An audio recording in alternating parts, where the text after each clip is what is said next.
Hi guys, kakarating lang namin mula sa Mega Mall. At also, kumain na kami doon sa Shake Shack. And now, i-haul ko sa inyo yung ah, binili namin sa H&M, and also sa Uniqlo. Itong lahat to kay Luna. So, i-haul ko sa inyo mga pinamili namin. Ito, swimsuit kasi yung swimsuit ni Luna, maliit na sa kanya. Yung purple na always niyang ginagamit. So, we decided to buy a new one for her. I mean, we bought a new one for her. And this is 599 pesos. So, hindi ko to na try i-fit kay Luna.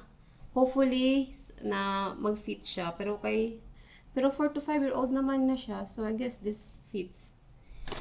Also, this one, ito, gusto ko siya. Ang ganda niya.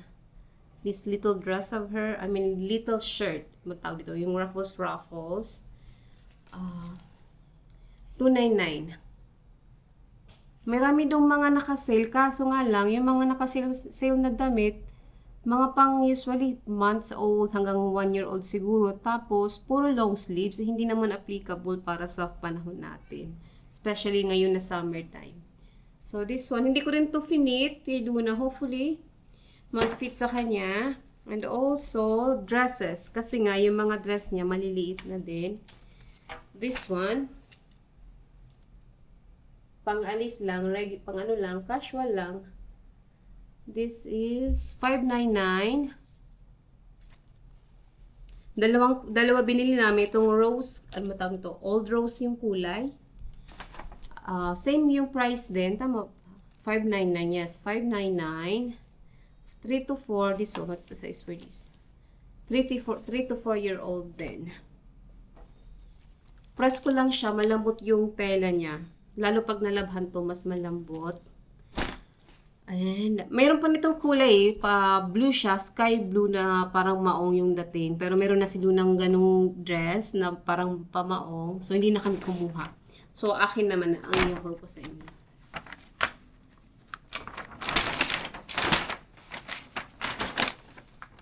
Kunin ko muna yung towel ko na sa binili namin sa Shake Shack. Tatlo lang naman yung kinuha ko. Ito, t-shirt lang. Random t-shirt. Large yung size, tama. Also, ito, dalawang kulay yung pinili ko. Anong bang kulay ito? Basta. Hindi, beige siya, beige. Siguro, you call it beige. Crew neck, yung niya nakalagay dito. Women crew neck t-shirt, 30% cotton. 590 siya, pero naka-sale to, less 100. Ito, So, 490 na lang yung t-shirt. And also, hindi pa na nakasil yung isa. Yeah. Itong bra top, ito siya. Bumili ako, kasi sabi ng husband ko, gusto nga niya. Kasi may ganito ako kulay itim, tsaka puti. So, I get another one, which is, ito. Maganda din siya. Maganda, as in, ganda yung quality niya. 990 yung isa. So, that's it, guys. Yun lang naman yung pinamili ko. Ang dami ko pa sanang kukuning dress dun. Kaso nga, limited ang budget. Of course, hindi yun always kung masusuot. So, it's alright. Hindi ako kumuha nun.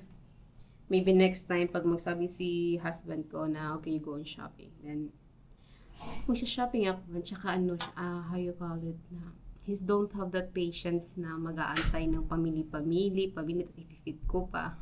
Parang sabi niya sa akin kanina na, next time, if you go on shopping, you could go by yourself. I'll just stay with Luna. Kasi nga, I don't know if si husband ko lang or yung kuya ko, ganun din yung ugali niya na yung mga nag-aantay sa labas, nakatayo lang, aantay na yung mga fitting.